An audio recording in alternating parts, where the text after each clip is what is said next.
नमस्कार, कान्तिपुर समाचारमा स्वागत छ। सुरु गरौं अहिलेका मुख्य समाचारबाट। यसपालिको बर्खामा पहिरोका कारण दशक यताकै बढी मानवीय क्षति। आज मात्रै स्याङ्जा, बागलुङ र पाल्पामा 17 जनालाई बगायो, 12 जनाको शव फेला। एकै दिन 17 जना कोरोना संक्रमितको मृत्यु, 1497 नयाँ बिरामी थपिए, संक्रमितको संख्या 69,000 नाग्यो। व्यापारीले 100% बढी मूल्य लिएर उपभोक्ता ठग्दा पनि दोषीमाथि कारबाही भएन। सरकारी निकाय भने देखावटी अनुगमनमै सीमित। सङ्खुवासभामा 2 अर्बभन्दा बढीको रुद्राक्ष बिक्री नै भएन। महामारीका कारण चीनका व्यापारी नआएपछि भदौमै टिपेर सकिने रुद्राक्ष अहिलेसम्मै रोकमै। र सरकारी प्रतिबन्ध उल्लङ्घन गर्दै फुटसलहरू सञ्चालनमा स्वास्थ्य सावधानी अपनाएर व्यवसाय गर्न पाउनुपर्ने सञ्चालकको भनाइ।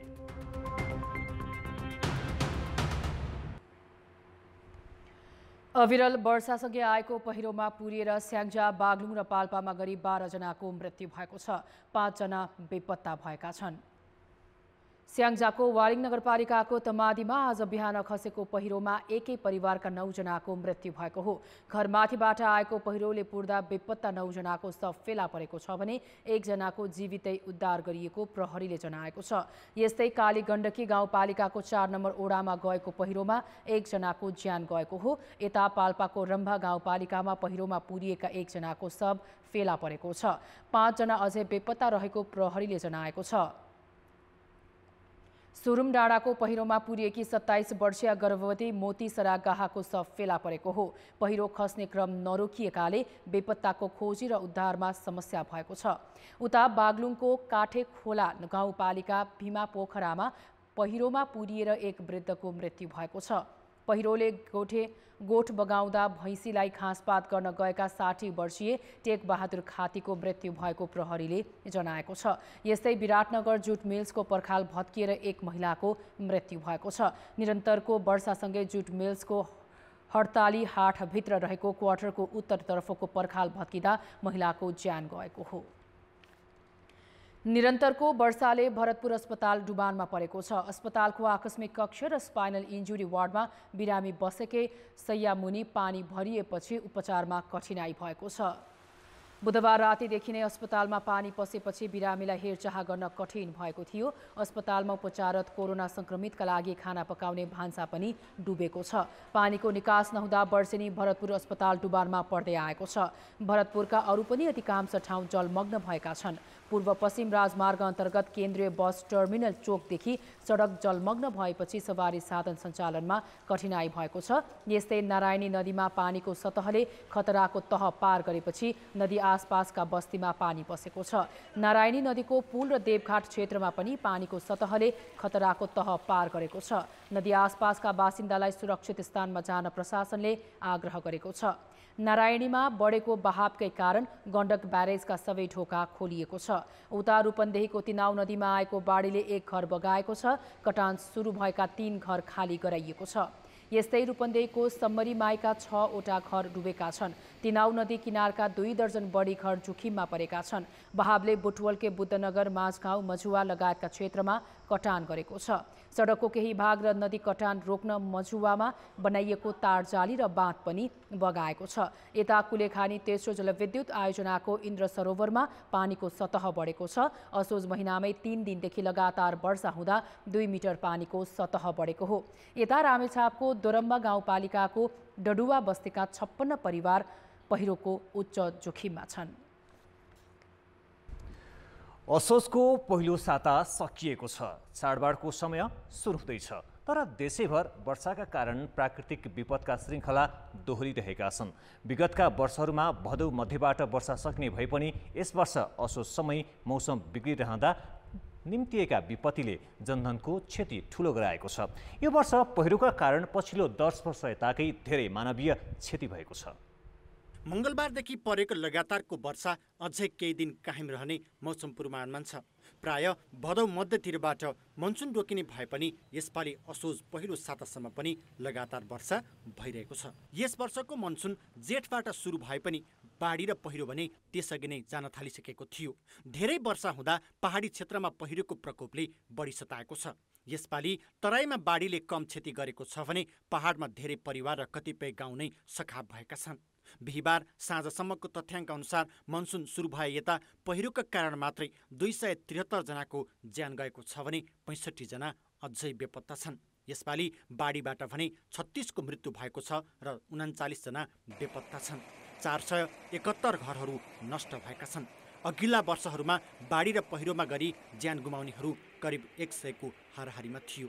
कुनै एक ठाउँमा मात्रै ठुलो वर्षा भइदिँदा पहाडका बस्तीहरूमा भयावह क्षति भएको आकलन छ। हामीले पूर्वानुमान जल तथा मौसम विज्ञान विभागले सेप्टेम्बर 23 मा मनसुन सकिन्छ भने जुन अनुमान गरिएको थियो, त्यो सेप्टेम्बर 23 बाट फेरि यो अहिले लगातार पानी परिरहेको छ र सायद अब यो पालि अक्टोबरसम्म नै मनसुन सक्रिय हुने अनुमान जल तथा मौसम विज्ञान विभागले गरेको अवस्था छ। बाढी पहिरो र चट्याङ्गबाट मात्र 344 जनाको मृत्यु भएको अवस्था छ र त्यस्तै गरी 104 जना बेपत्ता भएको छ भनेपछि लगभग 500 कै हाराहारीमा अहिले मृत्यु भएको छ। यो विगत 10 वर्ष भन्दा यो पहिरोको हिसाबले बढी मानवीय क्षति भएको अवस्था छ। सिन्धुपाल्चोक, स्याङ्जा, पाल्पा र म्याग्दीमा यस वर्ष सबैभन्दा बढी मानवीय क्षति भएको छ। पहिरो लगातार पहाडी जिल्लामा हुने विपदमा उद्धार र व्यवस्थापन पनि कठिन हुन्छ। यसले पनि क्षति बढाइरहेको छ। विकासका नाममा बिना अध्ययन सडक खन्ने प्रवृत्ति र जोखिममा रहेका बस्ती स्थानान्तरण गर्न नसकेका कारण पनि मानवीय क्षति थपिएको हो। असुरक्षित बस्ती भन्ने कुरा हामीले आइडेन्टिफाई गरिसक्दा सक्दै पनि पहिचान हुँदा हुँदै पनि त्यही ठाउँमा चाहिँ मानिसहरू बस्ने कुरा दुईटा कारणले हुन सक्दछ। एउटा मानिसको अभाव, गरिबी, पीडा, विकल्प नहुनुको एउटा कारण होला।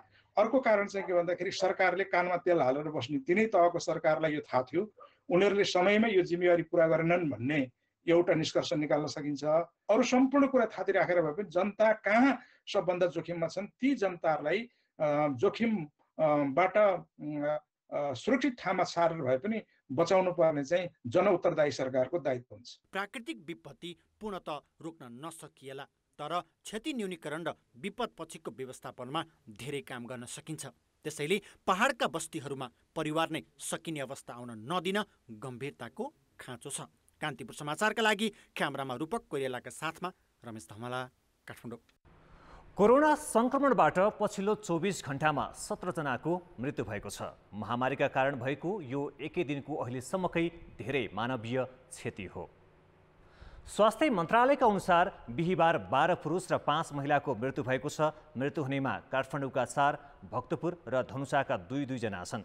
मोरङ, सुनसरी, धादिङ, झापा, रौतहट, तनहुँ, दाङ, कपिलवस्तु र नवलपरासीमा 1 जनाको मृत्यु भएको छ।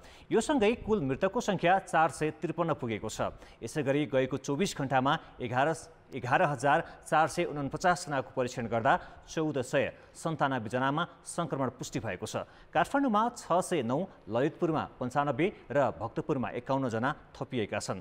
यसैगरी चितवनमा 137, रूपन्देहीमा 68, मोरङमा 73, बाँकीमा 53, कैलालीमा 45, बर्दियामा 24, पर्सा र सिराहामा 23 जना तथा मकवानपुरमा 21 जनामा सङ्क्रमण देखिएको छ। निषेधाज्ञा खुकुलो हुँदा बढेको भिडभाड र स्वास्थ्य मापदण्डमा लापरवाहीका कारण सङ्क्रमण फैलने दर पनि बढिरहेको मन्त्रालयले जनाएको छ। अब छिट्टै नै दसैँ पनि नजिकिँदैछ। हामी विभिन्न सहर र घना बस्तीबाट आफ्ना गाउँमा वृद्ध बुबाआमा, हजुरबा, हजुरआमाहरूसँग आशीर्वाद लिन जाने क्रममा कतै कोरोना कोसेली त बोकेर जाँदै छैनौँ भनेर सोच्ने बेला आएको छ। कोरोना सङ्क्रमण र चरम आर्थिक समस्याका कारण हामी सबैलाई कोरोनाबाट आफू र आफ्नो परिवारलाई कसरी बचाउने भन्ने ठुलो दायित्व छ। लक्षणसहितको सङ्क्रमितको सङ्ख्या थपिँदै जाँदा सीमित स्रोत साधन भएको हाम्रो जस्तो राष्ट्रलाई यसको व्यवस्थापनमा ठुलो चुनौती छ। सङ्क्रमित मध्ये 232 जनाको आइसियुमा र 28 जनाको भेन्टिलेटरमा उपचार भइरहेको मन्त्रालयले जनाएको छ। अहिलेसम्म सङ्क्रमण मुक्त हुनेको सङ्ख्या 50,411 पुगेको छ। मन्त्रालयले कोरोना भाइरस सङ्क्रमणको उपचारमा प्रयोग हुने रेमडेसिभिर औषधि निशुल्क उपलब्ध गराइरहेको भन्दै यदि कसैले खरिद गरी उपचार गराइरहेको भए आफूसँग भरपाई माग्न भनेको छ। उपलब्ध स्रोत साधन परिचालन र क्षमता विस्तारमा एकपछि अर्को गरी चुकिरहेको सरकारले फेरि लकडाउन हुन सक्ने सङ्केत गरेको छ। सक्रिय सङ्क्रमित 25,000 पुगे लकडाउनमा जानुको विकल्प नहुने स्वास्थ्य मन्त्रालयले बताएको छ। तर सङ्क्रमण फैलिन नदिन समुदायमा व्यापक रूपमा गर्नुपर्ने परीक्षण र अन्य तयारीमा भने उसको ध्यानै छैन। चैत 11 गते लकडाउन गर्दा नेपालमा जम्मा 2 जनामा मात्र कोरोना भाइरस संक्रमण देखिएको थियो। लकडाउन साउन 6 गतेसम्म कायम रह्यो। सरकारलाई पूर्व तयारी गर्नदेखि नियन्त्रणका लागि ठोस कदम चाल्न पर्याप्त समय थियो। तर त्यसतर्फ सरकारी कदम निकै सुस्त भएकाले लकडाउन अवधिमै महामारी फैलियो। करिब 18,000 जनामा संक्रमण देखियो। त्यसपछि केन्द्र सरकारले लकडाउन हटाएपछि जिल्ला तहमा निषेधाज्ञा लगाइयो। काठमाडौँ उपत्यकामै 3 साताभन्दा बढी अत्यावश्यक बाहेकका सेवा ठप्प पारिए पनि महामारी बस्ती बस्तीमै पुग्यो। संक्रमितको संख्या बिहिबारसम्म 69,000 नागिसकेको छ। तीमध्ये 18,500 सक्रिय संक्रमित हुन्। 457 जना निको हुँदा थप 1457 जनामा भाइरस देखिएको छ। असोज 1 देखि आवागमन बढेका कारण महामारी थप फैलिएकाले सक्रिय संक्रमित 25,000 पुगेपछि स्रोत साधनले धान्न नसक्ने निष्कर्षसहित मन्त्रालय फेरि लकडाउन गर्नुपर्ने निर्णयमा पुगेको हो। 25,000 सम्म हुँदाखेरि बन्दाबन्दी जति हामीले आवत जावत लगाएर त्यसलाई व्यवस्थित गर्दै गरी सेवा प्रवाह गर्न सकिन्छ। त्योभन्दा बढी भयो भने हामीले फेरि तयारी गर्ने गरी हामीले अरू थप व्यवस्थापन गर्ने गरी र संक्रमणको दरलाई नियन्त्रण गर्ने गरी चाहिँ लकडाउन गर्नुभन्दा बाहेकको अर्को उपाय हुँदैन। अवश्य नै आवागमनले जोखिम बढाउँछ। तर आवागमन ठप्प पारेका भरमा मात्र महामारी रोकथाम हुँदैन भन्ने उदाहरण 4 महिना लामो लकडाउन र त्यसपछिको निषेधाज्ञाबाट देखिसकेको छ। रोकथामका लागि गर्नुपर्ने काम समुदायमा व्यापक परीक्षण हो। तर प्रधानमन्त्रीले नै दैनिक 23,500 नमुना परीक्षणको क्षमता रहेको बताइरहँदा 10-11,000बाट बढाइएको छैन। क्षमता अनुसार परीक्षण नगरी लकडाउनलाई नै विकल्पका रूपमा अगाडि सार्नुलाई जानकारहरूले मन्त्रालयको लापरवाही भनेका छन्। यो रोग नियन्त्रण चाहिँ को जिम्मा हाम्रो हो। यो हामीले चाहिँ यो नगरेसम्म यो लकडाउन गरेर गृह मन्त्रालयलाई जिम्मा लगाइदिएर अरू मन्त्रालयलाई जिम्मा लगाइदिएर यो रोग नियन्त्रण हुँदैन भन्ने कुराहरू राम्रोसँग बुझ्नुपर्छ। किनभने उहाँहरूले त यो चाहिँ अरू मन्त्रालय त स्वास्थ्य मन्त्रालयको काममा सहयोग गर्ने मात्रै हो। रोग नियन्त्रणको जिम्मा त स्वास्थ्य मन्त्रालयको हो। लकडाउन र निषेधाज्ञाको असर सबै क्षेत्रमा परेको छ। त्यसैले अब त्यो विकल्पमा जाने भन्दा पनि परीक्षण बढाउनुका साथै सामाजिक दूरी कायम गराउने तथा मास्क र सेनिटाइजरलाई सुलभ बनाई प्रयोग बढाउनेतिर सरकारको ध्यान केन्द्रित हुनुपर्छ। गर्नुपर्ने काममा व्यवस्था गरी लकडाउनलाई नै विकल्प ठाने महामारीले थप भयावह रूप लिने पक्का छ। कान्तिपुर समाचारका लागि कृपाल गौतम, काठमाडौँ। संविधान जारी भएको 5 वर्षपछि पहिलो पटक सांसद मनोनयन सम्बन्धी विवादमा सर्वोच्च अदालतले संविधानको व्याख्या गर्ने भएको छ। प्रतिनिधि सभामा पराजित वामदेव गौतमलाई राष्ट्रिय सभामा मनोनित गरिएपछि उनी सांसद हुँदै मन्त्री बन्न पाउने कि नपाउने भन्ने विषय समेत अदालतले प्रश्न पार्नेछ। सर्वोच्चले यस विवादमा संवैधानिक नैतिकता र व्यवस्थाको स्थायित्वको प्रश्न मूल रूपमा उठाएको छ। यसको अर्थ के हो त? बर्दिया 1बाट प्रतिनिधि सभा निर्वाचनमा पराजित नेकपा उपाध्यक्ष वामदेव गौतम असोज 1 गते राष्ट्रिय सभा सदस्यमा मनोनित भए। राष्ट्रिय जीवनमा विशिष्ट योगदान पुर्याएका व्यक्तिलाई सरकारको सिफारिसमा राष्ट्रिय सभा सदस्य बनाउने संविधानको मान्यता भए पनि सत्ताधारी दल नेकपाले सैद्धान्तिक पक्षलाई व्यवस्था गरी गौतमलाई राष्ट्रिय सभा सदस्य बनाएको हो। मन्त्री बन्ने आकांक्षा राखेर राष्ट्रिय सभा प्रवेश गरेका उनलाई संविधानको धारा 78 उपधारा 4 बाधक रहेको टीका टिप्पणी एकातिर भइरहँदा अब यो विषयको निरूपण सर्वोच्च अदालतले गर्ने भएको छ। संवैधानिक छिद्र खोजी गौतमलाई राष्ट्रिय सभा सदस्य बनाइएको भन्दै परेको रिटमाथिको सुनवाई संवैधानिक इजलाससम्म पुग्न सक्ने देखिएको हो। विशिष्ट विज्ञलाई लगिने ठाउँमा चुनाव हारेको व्यक्तिलाई मनोनित गरी मन्त्री बनाउने कसरत हुनु संविधान विपरीत भएको भन्दै दायर रिटमा सर्वोच्चले अन्तरिम आदेश दिँदै गौतमलाई तत्कालका लागि कुनै पनि थप जिम्मा नदिन भनिसकेको छ। सर्वोच्चले अन्तरिम आदेशमा संवैधानिक नैतिकताको समेत प्रश्न उठाएको छ। हामीले खोजेको प्रणाली कस्तो हो? के यो प्रणाली त्यस्तो प्रणाली हो जहाँ जनताको अनुमोदनका लागि कोही चाहिँ निर्वाचनमा भाग लिन्छ अनि हजारौँ हजार जनताले भोट हालेर हराइदिन्छन् अनि हराएको मान्छेले अब चोर बाटोबाट पुनः चाहिँ संसदमा सदस्य भएर आइपुग्दछ अनि त्यसपछि फेरि चाहिँ मन्त्री पदको चाहिँ दाबी गर्दछ। संविधानले खोजेको जनतालाई हराउने संवैधानिक प्रणाली हो कि यो जनताको सार्वभौम सत्ता सम्पन्न प्रणाली हो? संविधान जारी भएको 5 वर्षपछि यस्तो प्रकृतिको विवाद सर्वोच्चमा पहिलो पटक प्रवेश गरेकाले संविधान अनुकूलको विधि र पद्धति निर्माणका लागि आगामी आदेशले महत्त्वपूर्ण अर्थ राख्ने देखिन्छ। गौतमले संघीय सांसदको रूपमा शपथ लिइसकेको अवस्थामा अब सर्वोच्चले संवैधानिक नैतिकताबारे कसरी व्याख्या गर्छ त्यो पनि महत्त्वपूर्ण छ। यति मात्र होइन, सर्वोच्चले अहिले भइरहेका अभ्यास यो संविधानले परिकल्पना गरेको प्रणाली र व्यवस्थाको स्थिरताको पनि चिन्ता गरेको छ। एउटा चाहिँ प्रतिनिधि सभामा पराजित व्यक्ति त्यो कार्यकालभरि मन्त्री हुँदैन भन्ने बन्दोबस्त पनि गरायौँ। यसो भनेको मन्त्री हुने स्थानमा पनि लग्दैनौँ भनेको होला। अब यी सबै कुरालाई ख्याल गर्दाखेरि संवैधानिक नैतिकता भनेर जुन अदालतले अहिले टिप्पणी गरेको छ आदेशमा, मेरो विचारमा, मेरो समझमा नैतिकता भनेको संविधान र कानुन भन्दा पनि माथिको कुरा हो, अत्यन्त आदर्श कुरा हो। प्रतिनिधि सभा निर्वाचनमा पराजित गौतमलाई संघीय संसदमा ल्याउने कसरत भएदेखि नै जनस्तरबाट विरोध हुँदै आएको थियो। संविधान बनाउँदा राजनीतिक क्षेत्रका व्यक्ति बाहेक अन्य विधामा विशिष्ट योगदान पुर्याएका व्यक्तित्व ल्याउन गरिएको व्यवस्थामा राजनीतिक व्यक्तिकै हाली मुहाली हुने अवस्था अन्त्यका लागि निश्चित मापदण्ड पनि सर्वोच्चले नै तोकिदिनुपर्ने रिट निवेदकको माग छ। यी सबै विषयलाई सर्वोच्चले गम्भीरतापूर्वक लिएको देखिन्छ। कान्तिपुर समाचारका लागि बाबुराम तिमिल सिन्हा, काठमाडौँ। प्रतिनिधि सभा अन्तर्गतको संसदीय उपसमितिले वैज्ञानिक वन व्यवस्थापनको नाममा व्यापक वन फडानी भएको ठहर गर्दै दोषीलाई कारबाही गर्न सिफारिस गरेको छ। सिंहदरबारमा आज बसेको सार्वजनिक लेखा समिति अन्तर्गतको उपसमितिले वैज्ञानिक वन व्यवस्थापन कार्यविधि नै खारेज गर्नुपर्ने निष्कर्ष निकालेको छ। समितिलाई आज अध्ययन प्रतिवेदन बुझाउँदै उपसमितिले वन विनाशमा संलग्न सबैलाई कारबाहीको सिफारिस गर्नुपर्ने प्रस्ताव गरेको हो। वैज्ञानिक वन व्यवस्थापन कार्यविधि 2071 खारेज गरी राष्ट्रिय वन नीति 2075 को र वन ऐन 2076 को उद्देश्य अनुरूप वन क्षेत्रको आर्थिक, सामाजिक र वातावरणीय पक्ष समेत विचार गरी सहभागितामूलक रूपमा दिगो वन व्यवस्थापन गर्न आवश्यक पर्ने सूचकहरू सहितको राष्ट्रिय मापदण्ड तर्जुमा गरी लागू गर्न नेपाल सरकारले निर्देशन दिने। उपसमितिले वैज्ञानिक वन व्यवस्थापनको नाममा जथाभावी रुख काटिएको र त्यो प्रक्रियामा संलग्न अधिकांशले अस्वाभाविक रूपमा उच्च जीवनयापन गरेको देखिएकाले उनीहरूको सम्पत्ति छानबिन गर्नुपर्ने समेत प्रतिवेदनमा समेटेको छ।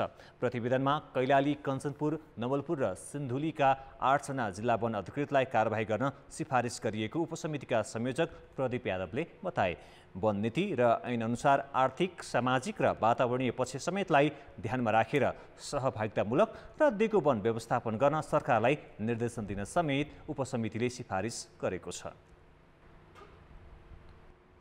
भक्तपुर जिल्ला अदालतको झण्डै 1.5 अर्बको भवन निर्माणको ठेक्कामा अन्य ठेकेदारले प्रतिस्पर्धा नै गर्न नसक्ने गरी झन्झटिलो प्रक्रिया अपनाई निश्चित कम्पनीलाई जिम्मा दिएको पाइएको छ।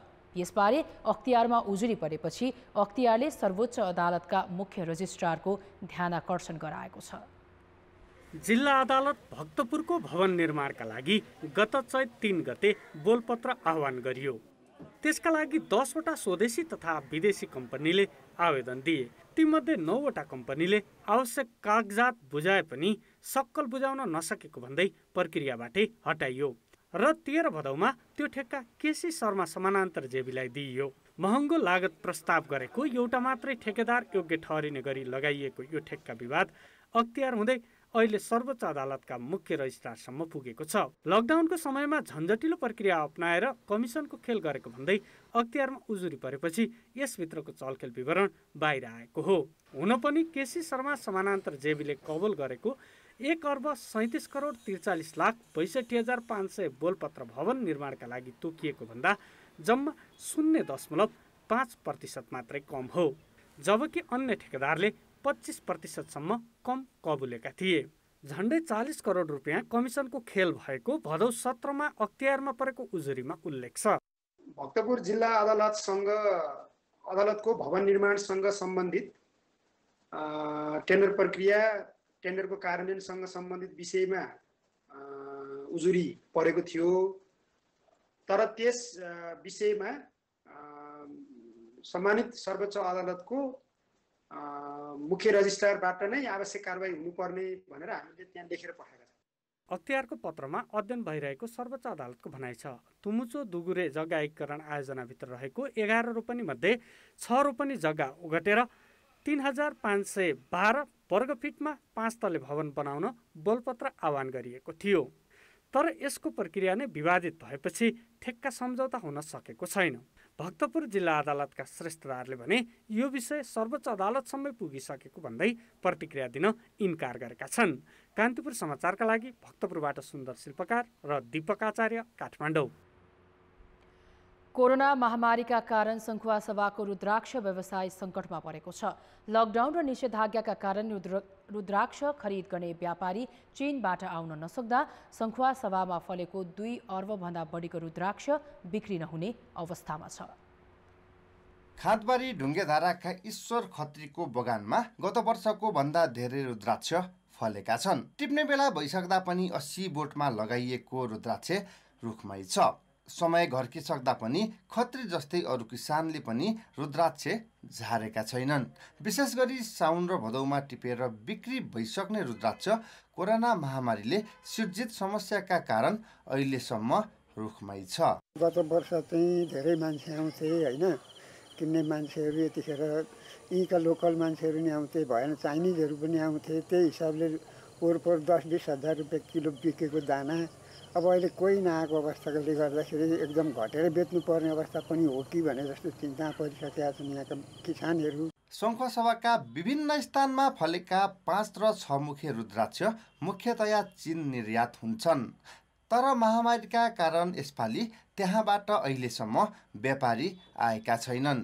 गत वर्ष रुद्राक्ष व्यापारबाट राम्रो आम्दानी गरेका व्यवसायीमा यसपटक लगानी डुब्ने चिन्तामा छन्। विदेशी व्यापारीहरू, चाइनिजहरू, इन्डियनहरू पनि नआइरहेको अवस्था र यहाँको अर्थतन्त्र नै एकदम धराशायीमा रहिरहेको अवस्था छ। गएको वर्ष 100 भन्दा बढी चिनिया व्यापारीले सङ्खुवा सभाबाट 2 अर्ब बराबरको रुद्राक्ष खरिद गरेको रुद्राक्ष व्यवसायी सङ्घले जनाएको छ। महामारीकै कारण यसपटक चिनिया व्यापारी आउने सम्भावना पनि निकै कम छ।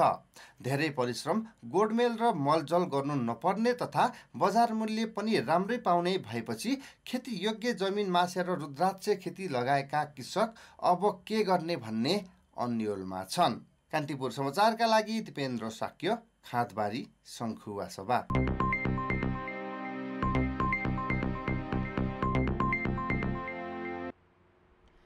कानुन अनुसार कुनै पनि सामग्री खरिदको 20% भन्दा बढी मूल्य लिएर बेच्न पाइँदैन। त्यस्तो पाइए कालोबजारी गरेको ठहरिन्छ र दोषीमाथि 1 वर्षसम्म कैद, 2.5 लाख रुपैयाँ जरिवाना वा दुवै कारबाही हुन्छ। तर व्यापारीले 100% भन्दा बढी मूल्य लिएर उपभोक्ता ठग्ने काम भइरहँदा पनि दोषीमाथि कारबाही भएको छैन। सरकारी निकाय भने तालिम, मार्शल समिति गठन र देखावटी अनुगमनमै सीमित छन्। काठमाडौँ महानगरपालिकाको अनुगमन टोली बिहिबार मनोहरा तरकारी बजार पुग्यो। टोलीले एउटा होलसेलरसँग प्याजको मूल्य सोध्यो। व्यापारीले प्रति किलो 120 रुपियाँ पर्ने जवाफ दिए। टोली बजारमा पुगेको थाहा पाएपछि अन्य व्यापारीले प्रति किलो 60 रुपियाँकै दरले बेचेर सकाए। टोलीले पसलेले कति मूल्यमा किनेर बेचेका हुन् भन्ने पत्तो लगाउनै सकेन। न त प्रति किलो 120 रुपियाँ भन्ने व्यापारीमाथि कुनै कारबाही गर्यो। खास गरी हामीले यो खरिद बिल र बिक्री बिललाई अनिवार्य गर्नको निमित्त र पसलमा मूल्य जाँच गर्नको निमित्त वाणिज्य आपूर्ति उपभोक्ता संरक्षण विभागलाई उपभोक्ता संरक्षण ऐन 2075 बमोजिम कारबाही गर्ने, दर्ता प्रक्रियामा नभएकालाई तिनीहरूका सञ्चालक समिति मार्फत अनिवार्य रूपमा दर्ता प्रक्रियामा ल्याउने र खरिद बिल र बिक्री बिल जारी नगर्नेलाई उपभोक्ता संरक्षण ऐन 2075 बमोजिम कारबाही गर्नको लागि सम्बन्धित निकायलाई सिफारिस गर्ने गरी हामी फर्क्यौँ। बजारमा अहिले दैनिक उपभोग्य वस्तुदेखि लत्ता कपडामा व्यापारीको मनोमानी छ। उनीहरूले कोरोना महामारीले सामानको अभाव देखाएर जथाभावी मूल्य असुलिरहेका छन्। तर सरकारी निकायले बढी मूल्य लिने व्यापारीलाई कारबाहीको दायरामा ल्याउन सकेको छैन। उद्योग वाणिज्य तथा आपूर्ति मन्त्रालय मातहतको वाणिज्य आपूर्ति तथा उपभोक्ता संरक्षण विभागले भदौ महिनामा 174वटा पसल र फर्ममा अनुगमन गर्यो। 3वटा पानी उद्योग र एउटा नेटवर्किङ फर्मको मात्र कारोबार रोक्का भयो भने 13 फर्मलाई जरिवाना तिराइयो। विभागले बाँकी सबै पसल ठिकठाक देख्यो। कालो बजारी गरेको कहीँ पनि देखेन। जबकि खरिद मूल्यको 20% भन्दा बढी लिएर उपभोक्तालाई बेचे कालो बजारी गरेको ठहरिन्छ। नजिकिएको दशैंलाई लक्षित गरी व्यापारीले सामानको अभाव देखाएर मनपरी मूल्य असुलिरहँदा विभाग कर्मचारीलाई तालिम दिएर समय बिताइरहेको छ। अहिले भर्खरै म माथि बजार अनुगमन टोलीलाई प्रशिक्षण प्रदान गरेर म यहाँ आएको छु र हामी भोलिबाट थप टोली, हाम्रो 5वटा थप टोली बजारमा जान्छ र 20 जना थप कर्मचारी बजारमा जान्छन्। त्यस्तै 6वटा महानगरपालिकालाई पनि हामीले बजार अनुगमन अधिकृतको लागि नाउँ मागेका छौँ। हामी तुरुन्तै उहाँहरूलाई बजार निर्देशन अधिकृत तोकेर पठाउँछौँ र उहाँहरूले आफ्नो आफ्नो महानगरपालिका र स्थानीय तहमा चाहिँ बजार व्यवस्थित गर्न काम गर्नु। उपभोक्ता हित संरक्षणका लागि विभाग, जिल्ला प्रशासन कार्यालय लगायत 1 दर्जन संयन्त्र छन्। तिनलाई कानुनको अभाव छैन। आधा दर्जन कानुन छन्। जिल्ला प्रशासन कार्यालयले कालो बजारीमा संलग्न हुने विरुद्ध कारबाहीका लागि मार्शल टोली बनाएको भनेको छ। तर उपभोक्ताले बजार सरकारको नियन्त्रणमा रहेको महसुस गर्न सकेका छैनन्। सरकारी निकाय प्रचारबाजी गर्ने र प्रगति विवरण देखाउने भूमिकामै मात्र सीमित छन्। कान्तिपुर समाचारका लागि क्यामेरामा मुरारी घिमिरेका साथ सुमन पन्थ, काठमाडौँ। शेयर लगानीकर्ताले ब्रोकर कम्पनीबाटै ऋण लिन पाउने 3 वर्ष अघिको नीतिगत व्यवस्था अझै कार्यान्वयन हुन सकेको छैन। ब्रोकर कम्पनीबाट लिने ऋण एउटा कम्पनीको शेयरमा 10% भन्दा बढी लगानी गर्न नपाइने कार्यविधिको व्यवस्था व्यावहारिक नभएकाले कार्यान्वयन हुन नसकेको हो। शेयर कारोबार गर्ने लगानीकर्तालाई ब्रोकर कम्पनी मार्फत सहजै ऋण उपलब्ध गराउने व्यवस्थासहित धितोपत्र बोर्डले 2074मा निर्देशिका जारी गरेपछि नेपाल स्टक एक्सचेन्जले कार्यविधि बनायो।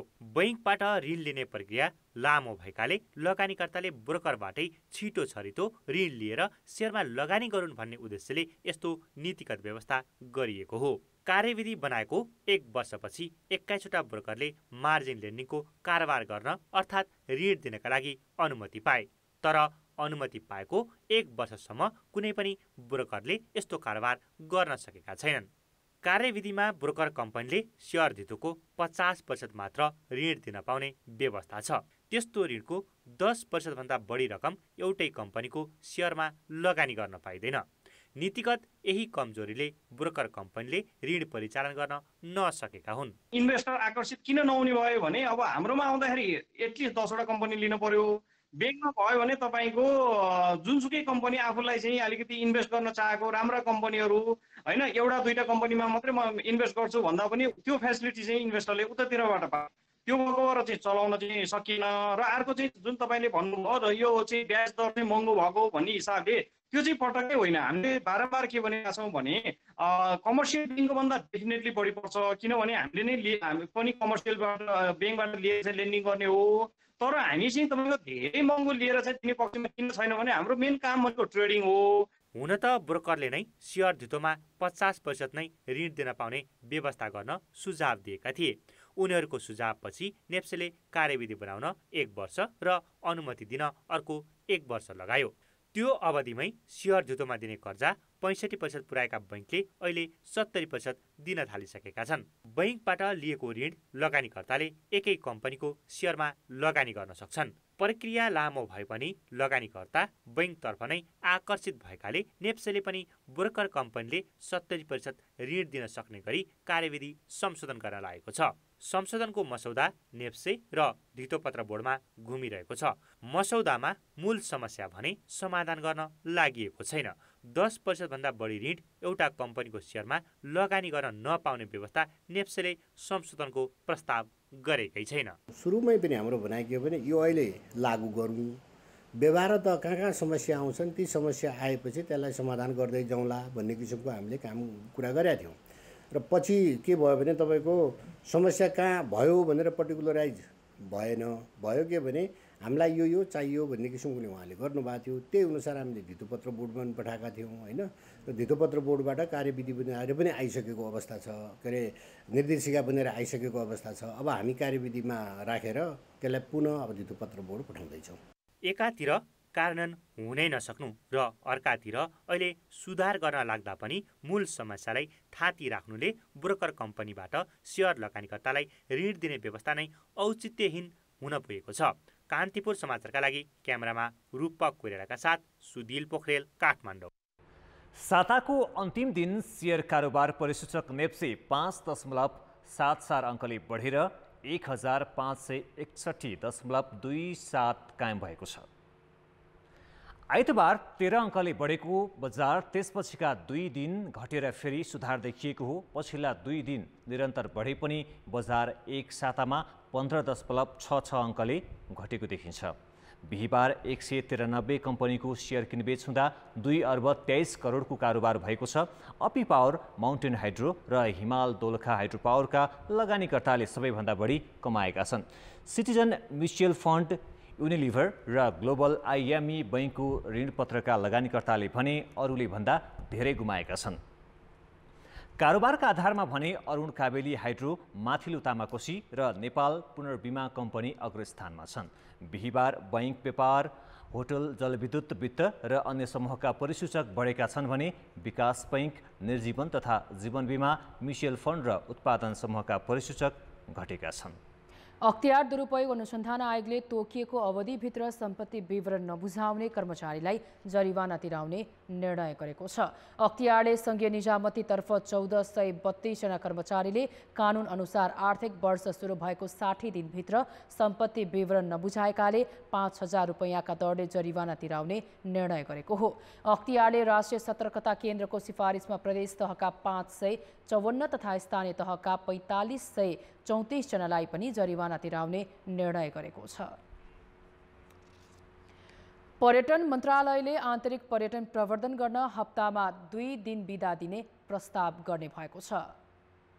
पर्यटन मन्त्री योगेश भट्टराईले बिदाबारे अध्ययन गरी प्रस्ताव तयार गर्न मन्त्रालयका सहसचिव प्रदीप कोइरालाको संयोजकत्वमा समिति गठन गरेका छन्। समितिमा पर्यटन विभागका प्रमुख रुद्र सिंह तामाङ र नेपाल पर्यटन बोर्डका प्रमुख कार्यकारी निर्देशक धनञ्जय रेग्मी सदस्य छन्। साथै अर्थ, गृह र सामान्य प्रशासन मन्त्रालयका प्रतिनिधि पनि समितिमा रहने मन्त्रालयले जनाएको छ। यसैगरी मन्त्रालयले पशुपति मन्दिर, लुम्बिनी र सङ्ग्रहालय खोल्ने सम्बन्धमा मापदण्ड तयार गरी सीसीएमसीमा पेश गर्ने भएको छ। त्यस्तै पर्यटन क्षेत्रको पुनरुत्थानका लागि मन्त्रालय, विभाग र पर्यटन बोर्डले कार्यक्रम बनाउन गृह कार्य थालिएको मन्त्रालयले जनाएको छ। अब जनमतको अन्तिम परिणाम। जनमतमा हिजो हाम्रो प्रश्न थियो, कोरोना परीक्षणमा सरकारले तोके भन्दा बढी शुल्क लिने निजी प्रयोगशालाहरूलाई के गर्नु पर्ला? ए, परीक्षणमै रोक लगाउने, बी, शुल्क फिर्ता गराउने र सी, ठगीमा मुद्दा चलाउने। जनमतको अन्तिम परिणाम यस्तो छ, ए, परीक्षणमै रोक लगाउनेमा 18%, बी, शुल्क फिर्ता गराउनेमा 16% र सी, ठगीमा मुद्दा चलाउनेमा 66%। अब जनमतमा आजको प्रश्न। जनमतमा आज हाम्रो प्रश्न छ, सरकारको अनुमति बेगर फुटसल सञ्चालन गर्ने व्यवसायको निर्णयलाई तपाईँ के भन्नुहुन्छ? ए, जनस्वास्थ्यमा खेलवाड, बी, राज्यलाई नटेर्ने प्रवृत्ति र सी, बाध्यताको निर्णय। जनमतको अन्तिम परिणाम भोलि साँझ 8 बजेको कान्तिपुर समाचारमा प्रसारण गर्नेछौँ। कृपया NEWS news space A, B वा सी टाइप गरी 34001मा SMS गरी आफ्नो मत व्यक्त गर्नुहोला। अब जनताको आवाज। हामीले झापाका विद्यालय व्यवस्थापन समितिका पदाधिकारी तथा शिक्षकलाई सोधेका छौँ, पठन पाठनको व्यवस्थापन कसरी गरिरहनु भएको छ? जनताको आवाज। नानीहरूलाई बोलाएर होम एसाइनमेन्टहरू दिने, केही नयाँ कुराहरू उनीहरूलाई पस्केर घर पठाउने, अनि 2 दिन 3 दिन 4 दिनमा उनीहरूलाई दिएको एसाइनमेन्टहरू फेरि विद्यालयमा बोलाएर जाँच गर्ने अनि फेरि नयाँ ढङ्गले चाहिँ उनीहरूलाई एसाइनमेन्टहरू दिने। 2 क्लाससम्मका बच्चाहरूको लागि टोलमा जम्मा 6वटा केन्द्र स्थापना गरेका छौँ र टोलमा म्याडमहरू सरहरू गएर त्यहाँ सिकाइ सजीकरण गर्नुहुन्छ। सहरी क्षेत्रमा अनलाइन र भर्चुअल क्लासहरू पनि सम्भव छ भने ग्रामीण क्षेत्रमा चाहिँ यो अनलाइन भन्दा पनि भर्चुअल क्लासरुम, रेडियो, टेलिभिजनबाट प्रसारित कार्यक्रमहरूलाई पनि उपयोग गर्न सकिन्छ। दिनमा 2टा क्लास, मात्र 1वटा क्लास सञ्चालन गऱ्यौँ भने अलिक हाम्रो शिक्षा चाहिँ अगाडि बढ्छ। 10 बजेदेखि 12:30 बजेसम्म एउटा सिफ्ट बिजोरी सिफ्टलाई सञ्चालन गर्छौँ र उनीहरूलाई ल्याएर सिकाइ सहजीकरण गरेर पठाउँछौँ र त्यस पश्चात दोस्रो जोरी नम्बरलाई चाहिँ 1 बजेदेखि 3:30 बजेसम्मको समयमा मूल विषयहरू 5 वटा विषयहरूलाई मुख्य चाहिँ मार्ग निर्देश गरेर चाहिँ हामीले सिकाइ सहजीकरण गरेका छौँ। सबभन्दा पहिला यिनीहरूलाई 2 दिन कोरोनाको चाहिँ बारेमा प्रशिक्षण गराउने, उनीहरूलाई चाहिँ सेनिटाइजर मास्कको व्यवस्था गरिदिने, विद्यालयलाई औषधि मुक्त चाहिँ बनाउने, त्यो हिसाबले हामीहरू जुटेका छौँ। सोमबार आयो 9 कक्षा बोलायो अनि मङ्गलबार आयो 8 कक्षा बोलायो। यसरी क्रमिक बोलाउँदाखेरि सामाजिक दूरी पनि भयो अनि उनीहरू पनि कसैसँग नजिकको सम्पर्क भएनन्। टोलमा सिकाइ केन्द्रहरू स्थापना गऱ्यौँ अनि अब त्यो टोल सिकाइ केन्द्र मार्फत चाहिँ अब हामी विभिन्न विषयहरूलाई सहजीकरण गर्दै अगाडि बढ्छौँ।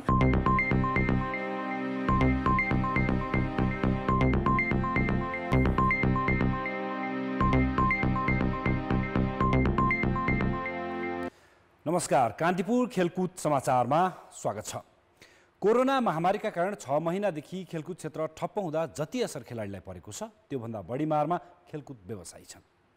त्यसैले अरू क्षेत्रमा निषेधाज्ञा हट्न थालेपछि फुटसल व्यवसायीले पनि खुला गरिदिन आग्रह गरेका थिए, तर सरकारले सङ्क्रमण झनै बढ्ने जोखिम रहेको भन्दै स्वीकृति नदिएपछि व्यवसायीले आफू खुसी फुटसल खोलेका छन्। कोरोना संक्रमण झन्झन बढे पनि सरकारले अधिकांश क्षेत्रको निषेधाज्ञा हटाएको छ, तर विद्यालय, खेलकुद, मनोरञ्जन लगायतका क्षेत्रको प्रतिबन्ध कायमै छ। त्यसैले लकडाउनका कारण व्यवसाय नै धाराशायी बनाउने भन्दै फुटसल व्यवसायले बारम्बार सरकारलाई प्रतिबन्ध हटाइदिन आग्रह गरेका थिए, तर स्वीकृति नपाएपछि सरकारलाई चुनौती दिँदै उनीहरूले बुधबारदेखि आफू खुसी फुटसल सञ्चालन गरेका छन्। आर्थिक बोझ थेग्नै नसक्ने भएपछि बाध्य भएर फुटसल खोल्नु परेको व्यवसायको भनाइ छ। असार महिनाको बिचतिर हामीले सिडिओ कार्यालयमा हामीले यसको ज्ञापन पत्र बुझाएको थियौँ। हाम्रो प्रब्लमहरू सब समावेश गरेर ज्ञापन पत्र बुझाएको थियौँ। उहाँले चाहिँ समिति निकायमा त्यो कुरा राख्छु भन्नुभयो। फलोअपमा हामी 3-4 चोटि कल गऱ्यौँ उहाँलाई, त्यसको हामीले जवाफ पाएनौँ। तर हामी पनि त लगानी गरेको, हाम्रो पनि त आर्थिक भार त हामीले खप्न सकेनौँ। स्टाफहरूदेखि लिएर तपाईँ जग्गा भाडा तिर्नुपर्छ, ब्याङ्कको ब्याज तिर्नुपर्छ। मेन चाहिँ यो अब सरकारले मिलाइदिनु पऱ्यो नि त यी सबै समस्या के नखोलेर हामी घर बस्न तयार छौँ। यो सबै चाहिँ अब वार्ता गरेर हुन्छ कि सरसल्लाह गरेर हुन्छ कि या अरू कुनै चिज हुन्छ नि, त्यसको लागि दबाब स्वरूप नै भनेर ठान्डा पनि हुन्छ। यो मुलुकभर 300 को हाराहारीमा फुटसल छन्। काठमाडौँ उपत्यकामा मात्रै 120 वटा छन्। एउटा फुटसलमा 1 करोड रुपैयाँ भन्दा बढी लगानी हुने गरेको छ। त्यसबाहेक कर्मचारीको तलब, भाडा लगायतको आर्थिक भार समेत बढ्दै गएकाले निश्चित मापदण्ड बनाएर फुटसल खोलेको सञ्चालकको दाबी छ। अहिलेसम्म कुनै पनि नीति तथा कार्यक्रम वा खुकुलो बनाउने कुनै पनि कुराहरू नल्याएको कारणले गर्दा हामी सम्पूर्ण फुटसल व्यवसायीहरू चाहिँ चरम आर्थिक अभाव र लाखौँको रोजगारी अनि अरबौँको लगानी डुब्ने डरले चाहिँ हामी सरकारको विपक्षमा चाहिँ जान पर्ने बाध्यता भयो। त्यसकारण चाहिँ हामीले हिजोदेखि प्रेस विज्ञप्ति जारी गरेर चाहिँ हामी खोल्ने सम्पूर्ण फुटसल सेन्टरहरू चाहिँ खोल्ने निर्णय गर्यौँ। कोरोनाको कहर कहिलेसम्म रहने हो भन्ने कुनै टुङ्गो छैन। त्यसैले पनि जोखिमबाट जोगिँदै व्यवसाय गर्न दिने सरकारकै मापदण्डमा उल्लेख छ, तर खेलकुद तथा व्यायाम त्यसमा परेको छैन। त्यसैले पनि फुटसल सञ्चालकले सरकारको निर्देशन उल्लङ्घन गर्दै व्यवसाय सुरु गरेका हुन्। तर यसले सङ्क्रमण र सरकारसँग टसल दुवै बढाउने जोखिम भने कायमै छ। कान्तिपुर समाचारका लागि क्यामेरामा विकास जोशीका साथ प्रदीप लेखी, काठमाडौँ। कान्तिपुर खेलकुद समाचार अहिले यति नै। धन्यवाद रोशन। अन्त्यमा मुख्य समाचार फेरि एकपटक। यसपालिको बर्खामा पहिरोका कारण दशक यताकै बढी मानवीय क्षति। आज मात्रै स्याङ्जा, बागलुङ र पाल्पामा 17 जनालाई बगायो, 12 जनाको शव फेला। एकै दिन 17 जना कोरोना संक्रमितको मृत्यु, 1497 नयाँ बिरामी थपिए, संक्रमितको संख्या 69,000 नाग्यो। व्यापारीले 100% बढी मूल्य लिएर उपभोक्ता ठग्दा पनि दोषीमाथि कारबाही भएन। सरकारी निकाय भने देखावटी अनुगमनमै सीमित। सङ्खुवासभामा 2 अर्बभन्दा बढीको रुद्राक्ष बिक्री नै भएन। महामारीका कारण चीनका व्यापारी नआएपछि भदौमै टिपेर सकिने रुद्राक्ष अहिलेसम्म रुखमै।